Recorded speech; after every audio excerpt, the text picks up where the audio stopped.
Good morrow, scholars. Welcome back to the short second life of Bree.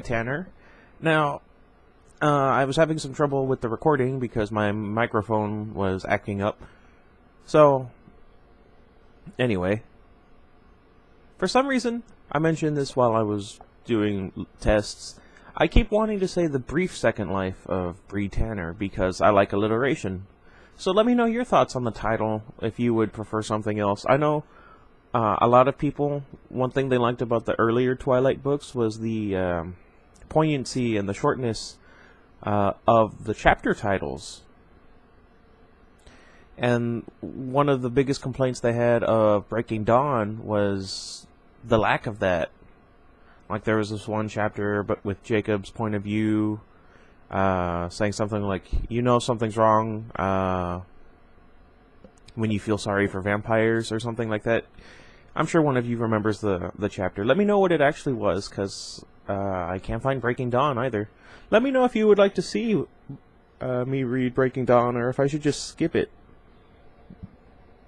Excuse me. Okay, now we left off on page 54, and we're starting page 55. Funny they're this far out, Diego murmured. And I could hear the edge in his voice. Or scary, I muttered. He squeezed my hand. It's cool, the Ninja Club can handle anything. You got a secret handshake yet? Working on it, he promised. I like them, they're kind of funny. Something started to bug me. It was like I could feel this strange blind spot. I knew there was something I wasn't seeing, but I couldn't put my finger on it. Something obvious. My headphone's kind of hurting my ear. I don't know what it is. And then, about 60 miles farther west than our usual perimeter, we found the house. It was impossible to mistake the noise, the boom, boom, boom of the bass, the video game soundtrack, the snarling, totally our crowd. I pulled my hand free and Diego looked at me. Hey, I don't even know you, I said in a joking tone. I haven't had one conversation with you, what with all the water we sat in all day. You could be a ninja or a vampire for all I know. He grinned. Same goes for you, stranger. Then low and fast, just do the same things you did yesterday. Tomorrow night we'll go out together, maybe do some reconnaissance, figure out more of what's going on. Sounds like a plan. Mum's the word. He ducked close and kissed me. What? I mean, I'm kind of shipping them together already anyway, but that was kind of a abrupt. Just a peck, but right on the lips. The shock of it zinged through my whole body. Then he said, let's do this. What? Leroy Jank, never mind. And headed down the side of the mountain toward the source of the raucous noise without looking back, already playing the part. A little stunned, I followed him from a few yards behind, remembering to put the distance between us that I would put between myself and anyone else. The house was a big log cabin-style affair, tucked into a hollow in the pines with no sign of any neighbors for miles around. All the windows were black, as if the place were empty, but the whole frame was trembling from the heavy bass in the basement. How can they stand that if they have heightened senses? Whatever. Diego went in first, and I tried to move behind him like he was Kevin or Raoul, hesitant, protecting my space. He found the stairs and charged down with a confident tread. Trying to lose me, losers? He asked. Oh, hey, Diego's alive, I heard Kevin answer with a distinct lack of enthusiasm. Oh, then never mind. So I guess it'd be more like, oh, hey, Diego's alive. No thanks to you, Diego said, as I slipped into the dark basement. Darn it, Bronte. Have you seen Bronte? She's my basset hound. Where was I? Diego said as I slipped into the dark basement. There we go. The only light came from the various TV screens, but it was way more than any of us needed. I hurried back to where Fred had a whole couch to himself, glad that it was right for me to look anxious because there was no way to hide it.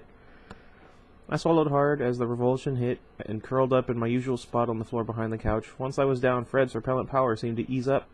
Or maybe I was just getting used to it. He probably just likes having someone watching his back, just in case. The basement was more than half empty since it was the middle of the night. All the kids in here had eyes the same as mine, bright, recently fed red. I wonder what color that would be. In the movies, when they had vampires like that with the red eyes, do you think they chose the right shade of red? Let me know. Took me a while to clean up your stupid mess, Diego told Kevin. It was almost dawn by the time I got to what was left of the house. Had to sit in a cave filled with water all day. Go tattle to Riley, whatever. I see the little girl made it too, said a new voice. I shuddered because it was Raoul. I felt a little bit of relief that he didn't know my name, but mostly I just felt horrified that he'd noticed me at all. Yeah, she followed me. I couldn't see Diego, but I knew he was shrugging. Aren't you the savior of the hour? I realize their names are Raoul and Diego, but I don't want to put on an accent, so I'm not gonna, even though it was kind of bleeding through. Raoul said snidely. We don't get extra points for being morons. I wish Diego wouldn't taunt Raoul. I hoped Riley would come back soon. Only Riley could curb Raoul even the littlest bit. But Riley was probably out hunting dreg kids to bring to her, or doing whatever else he did while he was away. Interesting attitude you got, Diego. You think that Riley likes you so much he's gonna care if I kill you? I think you're wrong, but either way, for tonight he already thinks you're dead. I could hear the others moving, some probably to back Raoul up, others just getting out of the way. I hesitated in my hiding spot, knowing I wasn't going to let Diego fight them alone, but worried about blowing our cover if it didn't come to that. I hoped Diego had survived this long enough because he had some crazy combat skills. I wasn't going to have much to offer in that department. There were 3 members of Raoul's gang here, and some others that might help out just to get on his good side. Would Riley get home before they had time to burn us?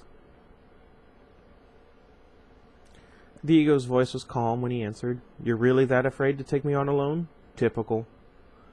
Raoul snorted. Does that ever work? I mean, besides in movies. Why should I take you on alone? I don't care about beating you. I just want to end you. I rolled into a crouch, tense to spring. Raoul kept talking. He liked the sound of his own voice a lot.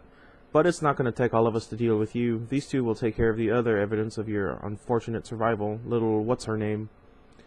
My body felt icy, frozen solid. I tried to shake it off so I could fight my best. What? Oh, okay. Not that it would have made a difference. And then I felt something else, something totally unexpected. A wave of revulsion so overpowering that I couldn't hold my crouch. I crumpled to the floor, gasping with horror.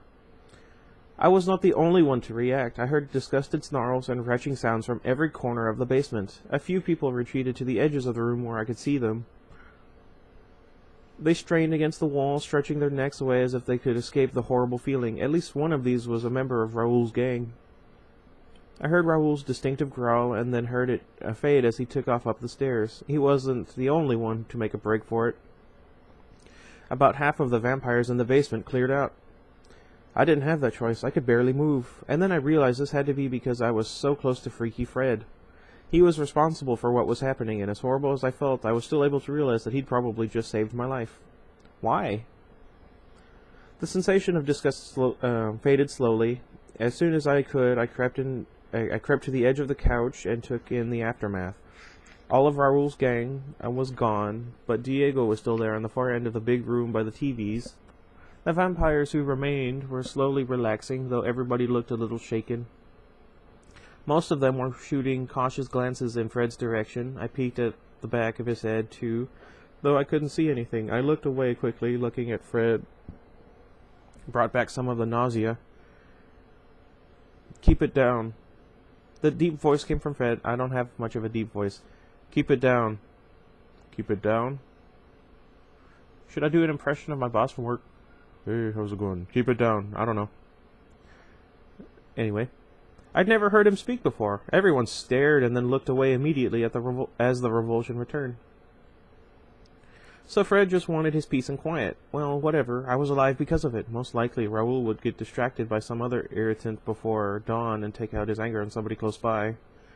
And Riley always came back at the end of the night. He would hear that Diego had been in his cave rather than outside and destroyed by the sun, and Raoul wouldn't have an excuse to attack him or me. At least that was the best-case scenario. In the meantime, maybe Diego and I could come up with some plan to steer clear of Raoul. Again, I had a fleeting sense that I was missing an obvious solution. Before I could figure it out, my thoughts were interrupted. Sorry. The deep, almost silent mutter could only have come from Fred. It looked like I was the only one close enough to really hear. Was he talking to me? I looked at him again and felt nothing. I could see his face. He had his back to me still. He had thick, wavy blonde hair. I'd never noticed that before, not with all the days I sat hiding in his shadow. Riley wasn't kidding when he said that Fred was special. Gross, but really special. Did Riley have any idea that Fred was so powerful? He was able to overwhelm a whole room of us in a second. Fred's like the opposite of Jasper. That'd be an interesting fight. Not even like physical combat, just them trying to use their power on each other. That came out wrong. Though I couldn't see his expression, I had the sense that Fred was waiting for an answer. Don't apologize, I breathed almost silently. Thank you. Fred shrugged. And then I found I couldn't look at him anymore. Oh, okay.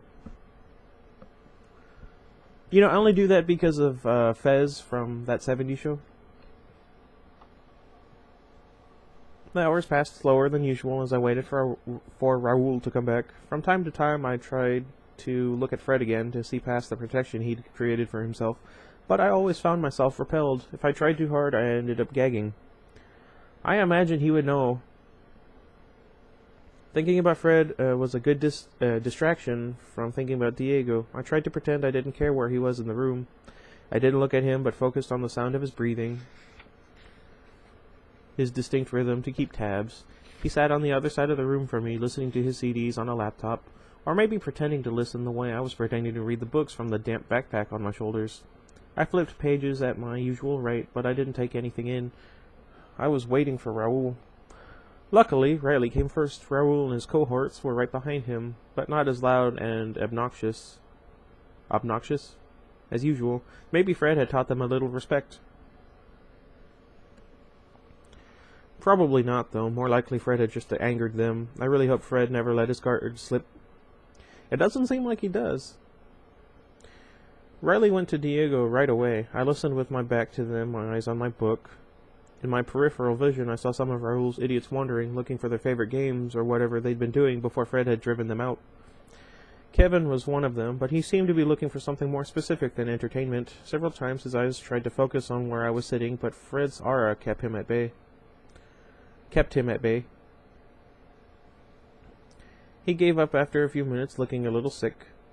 I heard you made it back, Riley said, sounding genuinely pleased. I can always count on you, Diego. No problem, Diego said in a relaxed voice. Unless you count holding my breath all day as a negative.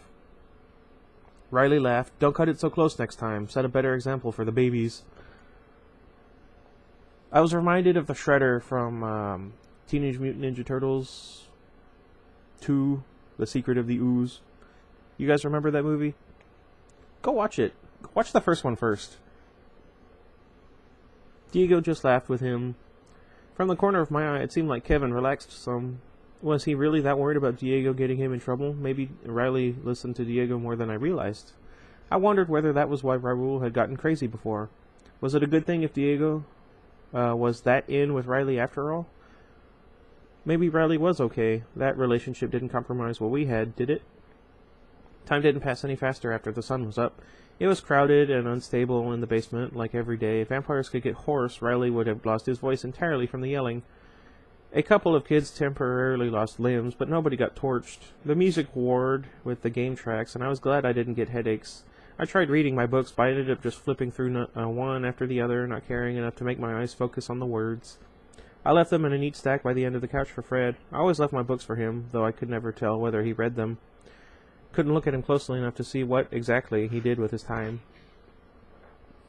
At least Raoul never looked my way, neither did Kevin or any of the others. My hiding place was as effective as ever.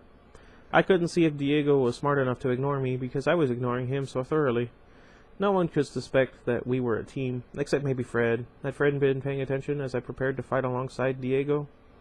Even if he had, I didn't worry too much about it. If Fred felt any particular ill will toward me, he could have just let me die last night. Would have been easy. It got louder as the sun started to go down. We couldn't see the light fading here underground with all of the windows upstairs covered just in case, but waiting through so many long days gave you a good sense for when it was almost over. I suppose. Kids started getting antsy, bugging Riley about whether they could go out. "Christy, you were out last night," Riley said, and you could hear the patience wearing thin in his voice. "Heather, Jim, Logan, go ahead. Warren, your eyes are dark. Go along with them. Hey, Sarah, I'm not blind. Get back here." The kids he shut down sulked in the corners, some of them waiting for Riley to leave so they could sneak out in spite of his rules. Fred, must be about your turn," Riley said, not looking in our direction. I heard Fred sigh as he got to his feet. Everyone cringed as he moved through the center of the room, even Riley. But unlike the others, Riley smiled a little to himself. He liked his vampire with skills. I felt naked with Fred gone. Anyone could focus on me now. I held perfectly still, head down, doing everything in my power not to call attention to myself. Lucky for me, Riley was in a hurry tonight. He barely paused to glare at the people who were clearly edging for the door, let alone threaten them as he headed out himself. Normally he'd just give us some variant on the usual speech about keeping a low profile, but not tonight. He seemed preoccupied, anxious. I'd have bet he was going to see her. I just remembered I was making a potato. That made me less excited about catching up with him at dawn. I waited for Christy and 3 of her usual companions to head out, and I slipped out in their wake, trying to look like a part of the entourage without irritating them. I didn't look at Raoul. I didn't look at Diego. I concentrated on seeming inconsequential, no one to notice. Just some random vampire chick. Once we were out of the house, I split off from Christy immediately and beat it into the woods. I hoped only Diego would care enough to follow my scent. Halfway up the side of the nearest mountain, I made my perch in the top of the branches of a big spruce that cleared its neighbors by several meters. That'd be so cool. I had a pretty good view of anyone who might try to attack me. Turns out I was being overcautious. Maybe I'd been too cautious all day. Diego was the only one to come looking. I saw him from a distance and backtracked to meet him. "Long day," he said, giving me a hug. "Your plan is hard." I hugged him back, marveling at how comfortable this was. Maybe I'm just being paranoid. "Sorry about Raoul. That was close." I nodded. Good thing Fred is so disgusting. I wonder if Riley knows how potent that kid is. Doubt it. I've never seen him do that before, and I spent a lot of time around him. Well, that's Freaky Fred's business. We have our own secret to tell Riley. I shuddered. I'm still not sure that's a good idea. We won't know until we see how Riley reacts. I don't really like not knowing as a general rule. Yeah. Let's see. What is it? You have known knowns, known unknowns, and unknown unknowns. And then Stephen Colbert had a new one, unknown knowns. Of all of those, if you could keep up and I didn't mess it up, I'm sure I did though, which would you prefer to have knowledge of, I guess? Yeah. Anyway. Where was I? Diego's eyes narrowed speculatively. How do you feel about adventure? Depends. I love The Lord of the Rings. Oh, Maru. Oh, for some reason, all of the dogs in my neighborhood were howling this morning. At about, 8 o'clock or something. Anyway. Depends. Well, I was thinking about club priorities, about finding out as much as we can, and I think we should follow Riley, find out what he's doing. I stared, but he'll know we tracked him. He'll catch our scents. I know. This is how I figure it. I follow his scent, you keep clear by a few hundred yards and follow my sound. Then Riley only knows I followed him, and I can tell him it's because I had something important to share. That's when I do the big reveal with the disco ball effect. And I'll see what he says. His eyes narrowed as he examined me, but you just play it close to the chest for now, okay? I'll tell you if he's cool about it. Is Diego gonna die before they get a chance to go up against the Cullens? Spoilers in case you didn't read Eclipse. What if he comes back early from wherever he's going? Don't you want it to be close to the dawn so you can glitter? Yes, that's definitely a problem, and it might affect the way the conversation goes, but I think we should risk it. He seemed like he was in a hurry tonight, didn't he?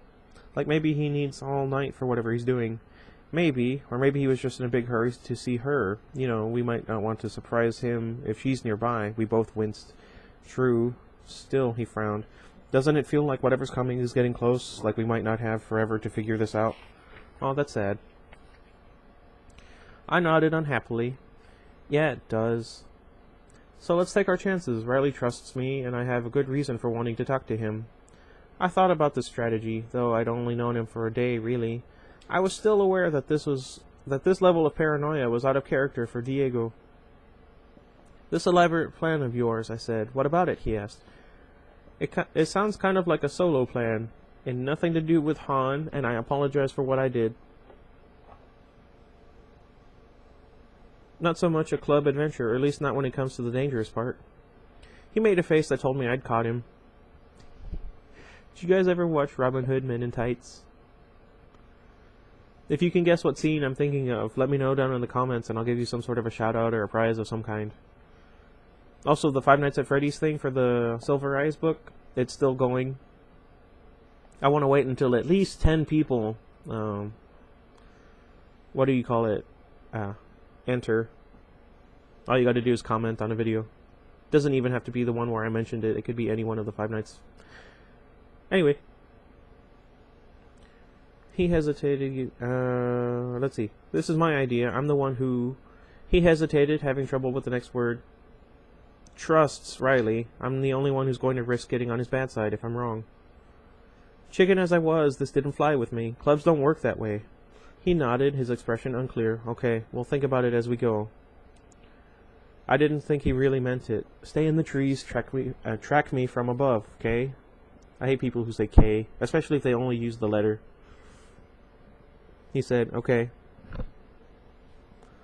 He headed back toward the log cabin, moving fast. I followed through the branches, most of them so close packed that I only rarely had to really leap from one tree to another. How did that saying go? A squirrel in Maine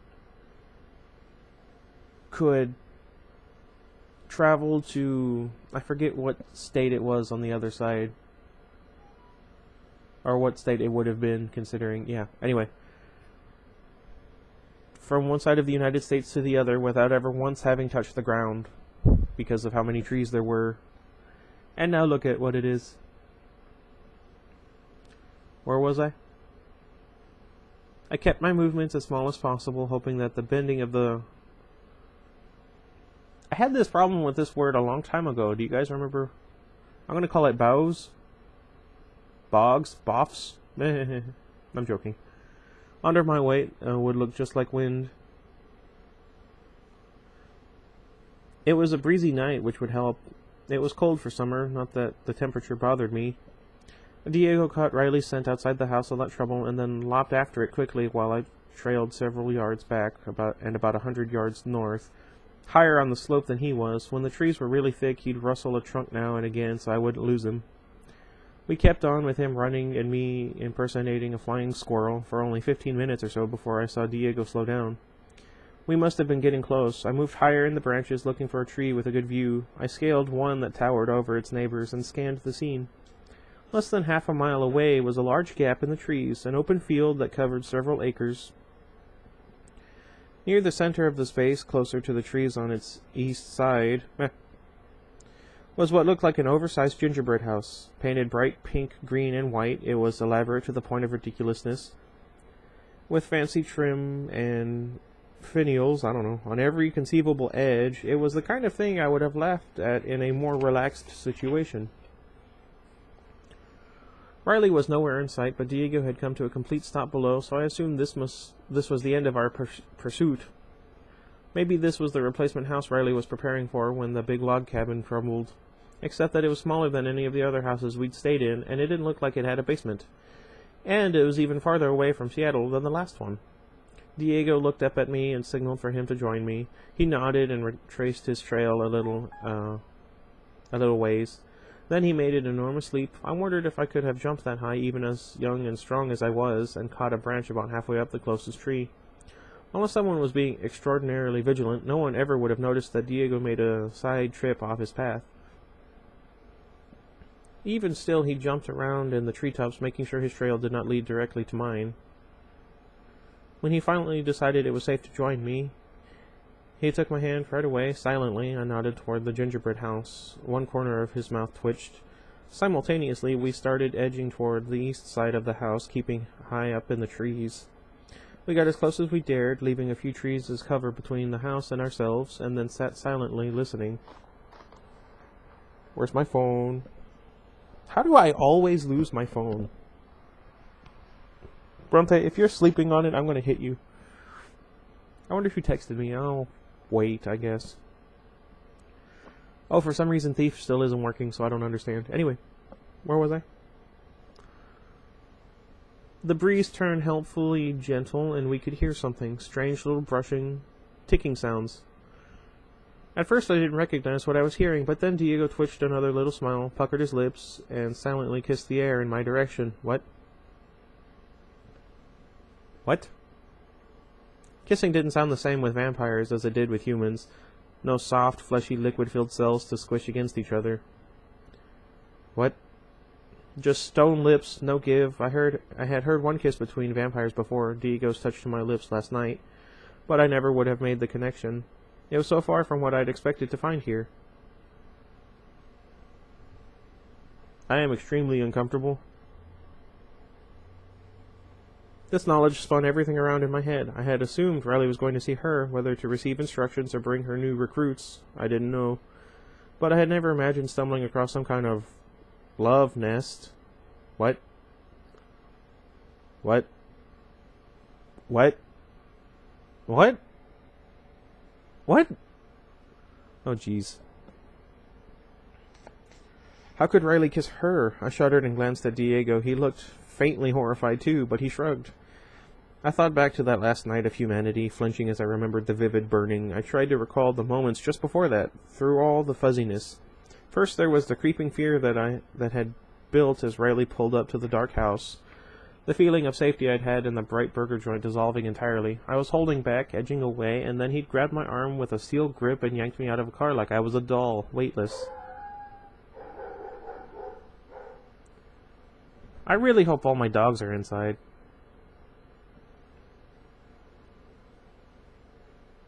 Let's see, where was I? I was holding back, edging away, and then, okay. Terror and disbelief as he leapt the 10 yards to the door. Terror and then pain, leaving no room for disbelief as he broke my arm, dragging me through the door into the black house. And then the voice. As I focused on the memory, I could hear it again, high and sing-song, like a little girl's, but grouchy, a child throwing a tantrum. I remembered what she'd said. Why did you even bring this one? It's too small. Something close to that, I thought. The words might not be exactly right, but that was the meaning.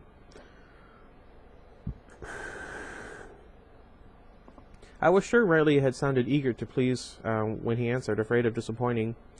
But she's another body, another distraction at least. I think I'd whimpered then, and he'd shaken me painfully, but he hadn't spoken to me again. It was like I was a dog, not a person. I don't treat my dogs like that. Right, Bronte? Punch. I feel like Olive is still outside. Let's see. Will you guys wait like the 1-2 minutes it'll take me to go check? I'll be right back.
Glad I remembered to wear pants.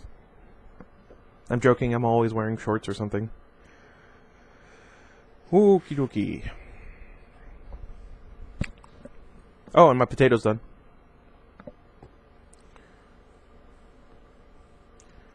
This whole night has been a waste, the child's voice had complained. I've killed them all. Ugh.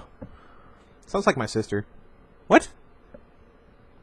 I remembered that the house had shuddered then, as if a car had collided with the frame. I realized now she'd probably just kicked something in frustration.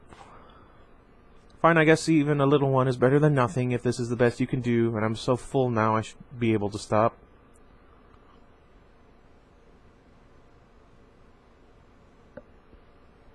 Riley's hard fingers had disappeared, then left me alone with the voice. I had been too panicked at that point to make a sound. I just closed my eyes, though I was already totally blind in the darkness. I didn't scream until something cut into my neck, burning like a blade coated in acid. Ew.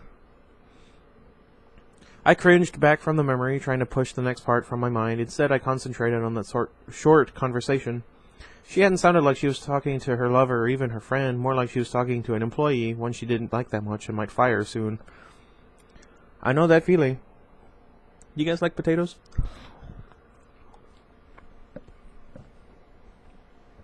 When I was little, my grandmother used to eat potatoes just whole. And I always thought it was very strange. And then, one day, after she passed, I tried one and I ate it that way. And I haven't been able to eat potatoes any other way. Unless they're mashed. Bronte, if you eat my potato, I will punch you. I'm not going to punch her. Because she's not going to eat my potato. Hee hee hee. Where was I? But the strange vampire kissing sounds continued. Someone sighed in contentment. What? I frowned at Diego. This exchange didn't tell us much. How long did we need to stay? He just held his head on the side, listening carefully, and after a few more minutes of patience, the low, romantic sounds were suddenly interrupted. What? The voice was... wait, what? Oh, how many? The voice was muted by distance, but still distinct and recognizable, high, almost a trill. Like a spoiled young girl. 22, Riley answered, sounding proud. Diego and I exchanged a sharp glance. There were 22 of us, at last count anyway. They must be talking about us. I thought I'd lost 2 more to the sun, but one of my older kids is obedient, Riley continued. There was almost an affectionate sound to his voice when he spoke of Diego as one of his kids. He has an underground place he hid himself with the younger one. Are you sure? There was a long pause, this time no sounds of romance. Even from this distance, I thought I could feel some tension. Yeah, he's a good kid, I'm sure. Another strained pause. I didn't understand her question. What did she mean, are you sure? Did she think he'd heard the story from someone else rather than seeing Diego for himself? She doesn't want them to know that they don't burn up in the sun, I'm guessing. And Riley doesn't know. 22 is good, she mused, and then the tension seemed to dissolve. How is their behavior developing? Some of them are almost a year old. Do they still follow the normal patterns? Yes, Riley said. Everything you told me to do worked flawlessly. They don't think, they just do what they've always done. I can always distract them with thirst. It keeps them under control. I frowned at Diego. Riley didn't want us to think. Why? You've done so well, our creator cooed, and then there was another kiss. 22. Is it time? I was going to make a reference, and if you know what it is, you know what it is. It's kind of obvious, though. Never mind. Riley asked eagerly. Her answer came back fast, like a slap. No, I haven't decided when. I don't understand. You don't need to. It's enough for you to know that our enemies have great powers. We cannot be too careful. Her voice softened, turned sugary again. But all 22 still alive, even with what they are capable of? What good will it be against 22? I feel like they should have gone for 30. She let out a tinkling little laugh. Diego and I had not looked away from each other throughout all this, and I could see in his eyes now that his thoughts were the same as mine. Yes, we'd been created for a purpose, as we'd guessed. We had an enemy, or our creator had an enemy. Enemy? Did the distinction really matter? Decisions, she muttered. Not yet. Maybe one more handful, just to be sure. Adding more might actually decrease our numbers, Riley cautioned hesitantly, as if being careful not to upset her. It's always unstable when a new group is introduced. True, she agreed, and I imagined Riley sighing in relief that she was not upset. Abruptly, Diego looked away from me, staring out across the meadow. I hadn't heard any movement from the house, but maybe she had come out. My head whipped around at the same time. The rest of me turned into a statue. And what I saw startled me. Startled Diego. What? 4 figures were crossing the open path to the house. They had entered the clearing from the west, the point farthest from where we hid. They all wore long, dark cloaks with deep hoods, so at first I thought they were people. Weird people, but just humans all the same.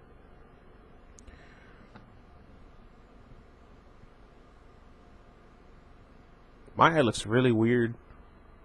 Oh, it's because of the reflection on my glasses. Okay, Bronte! She's trying to sit on my lap, but it's not working because she only has the one thigh because of the way I sit. Oh, Bronte.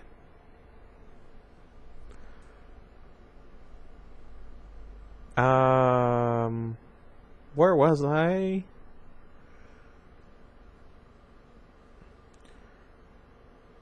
And none removed, wait, what? Weird people, just humans all the same, because none of the vampires I knew had matching goth clothes, and none moved in a way that was so smooth and controlled and elegant. But then I realized that none of the humans I'd ever seen could move that way either. And what's more, they couldn't do it so quietly. The dark cloaks skimmed across the long grass in absolute silence. So either these were vampires, or they were something else supernatural. Ghosts, maybe. But if they were vampires I didn't know. And that meant they might very well be these enemies she was talking about. If so, we should get the heck out of Dodge right now, because we didn't have 20 other vampires on our side at the moment. I almost took off then, but I was too afraid to draw the attention of the cloaked figures, so I watched them move smoothly forward, noticing other things about them. How they stayed in a perfect diamond formation that was never the slightest bit out of line, no matter how the terrain changed under their feet. Do you have any idea how, ow, Bronte, difficult that would be? Bronte, please, can you... She fell. I mean, she didn't fall off of me, she just... Her feet fell... Never mind. My puppies are kind of dumb. Look, Bronte! Where was I?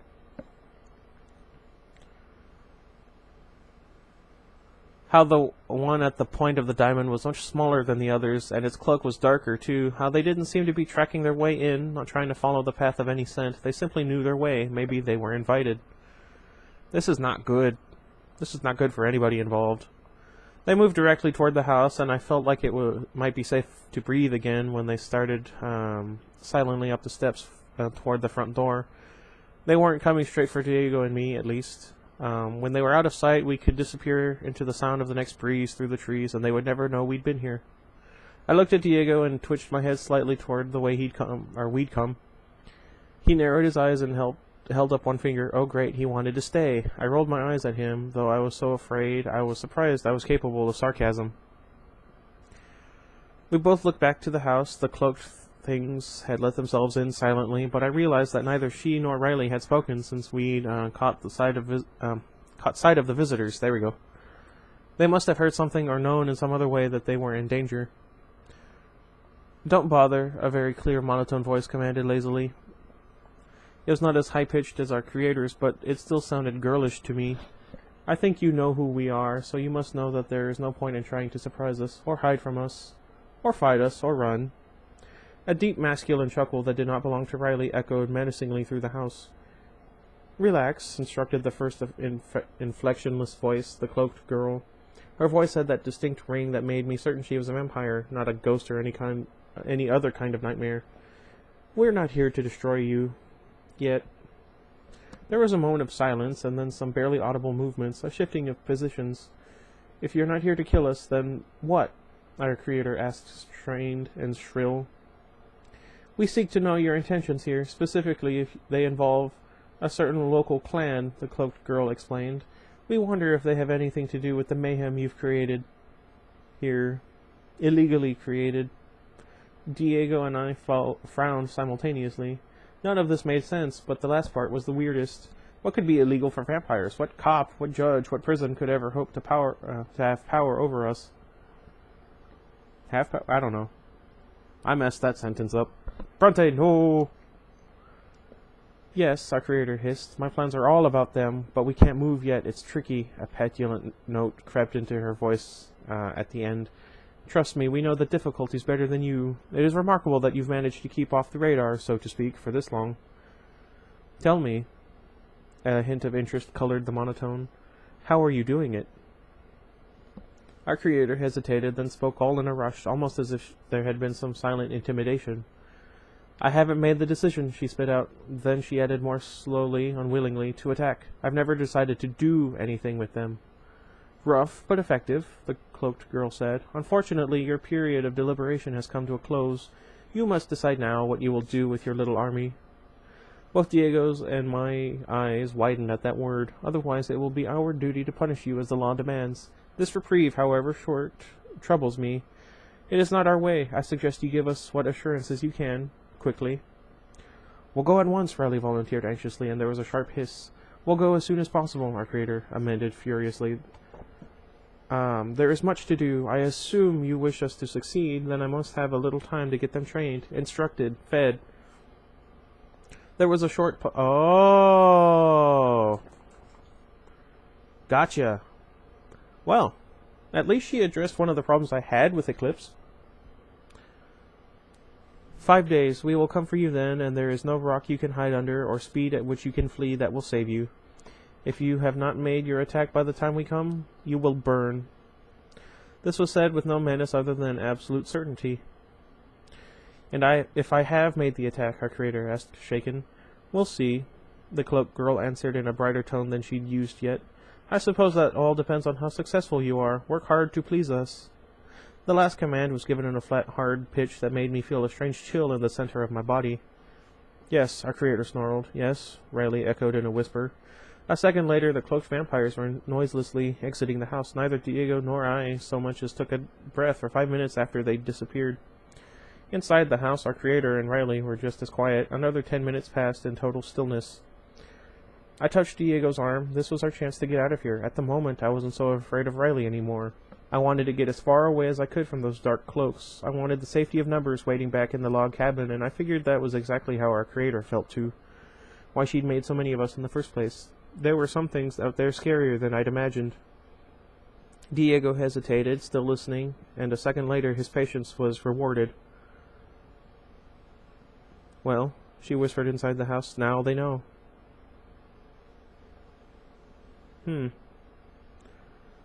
Was she talking about the cloaks or the mysterious clan? Which one was the enemy she'd mentioned before the drama? That doesn't matter. We outnumber. Any warning matters. She growled, cutting him off. There's so much to do. Only 5 days, she groaned. No more messing around. You start tonight. I won't fail you, Riley promised. Crud. Diego and I moved at the same time, leaping from our perch to the next tree over, flying back the way we'd come. Riley was in a hurry now. If he found Diego's trail after all that had just passed with the cloaks, and no Diego there at the end of it. I've got to get back and be waiting, Diego whispered to me as we raced. Lucky it's not in view of the house. Don't want him to know I heard. We should talk to him together. Too late for that. He'd noticed that your scent wasn't on the trail. Looks suspicious. Diego. He trapped me into sitting, this one out. We were back to the spot where he'd joined me. He spoke in a rushed whisper. Stick to the plan, Bree. I'll tell him what I plan to tell him. It's not close to dawn, but that's just how it has to be. If he doesn't believe me... Diego shrugged. He's got bigger things to worry about than me having an overactive imagination. Maybe he'll more likely listen now. Looks like we need all the help we can get, and being able to move around in the day can't hurt. Diego, I repeated, not knowing what else to say. He looked into my eyes, and I waited for his lips to twitch into that easy smile for him to make some joke about ninjas or BFFs. He didn't. Instead, he leaned in slowly, never moving his eyes from mine, and kissed me.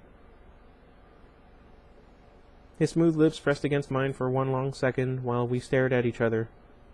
Then he leaned away and sighed. Get home, hide behind Fred, and act clueless. I'll be right behind you.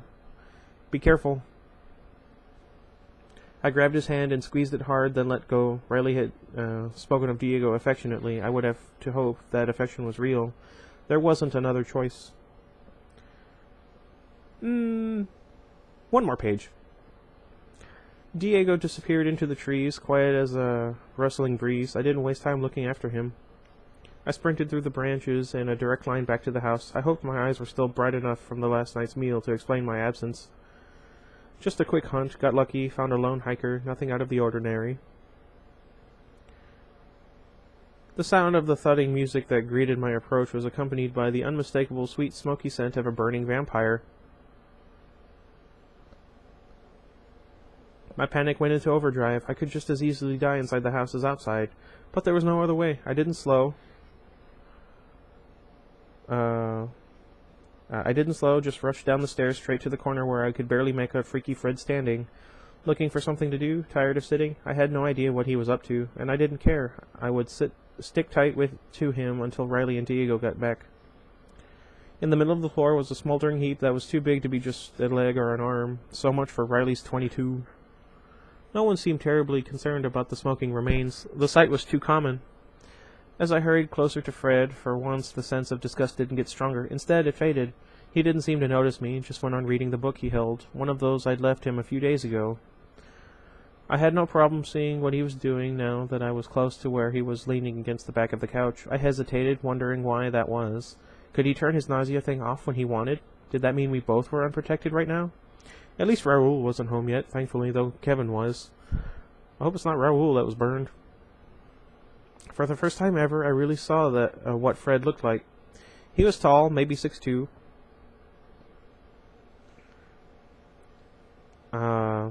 With a thick, curly blonde hair I'd noticed once before. He was broad-shouldered and muscular. He looked older than most of the others, like a college student, not a high school kid.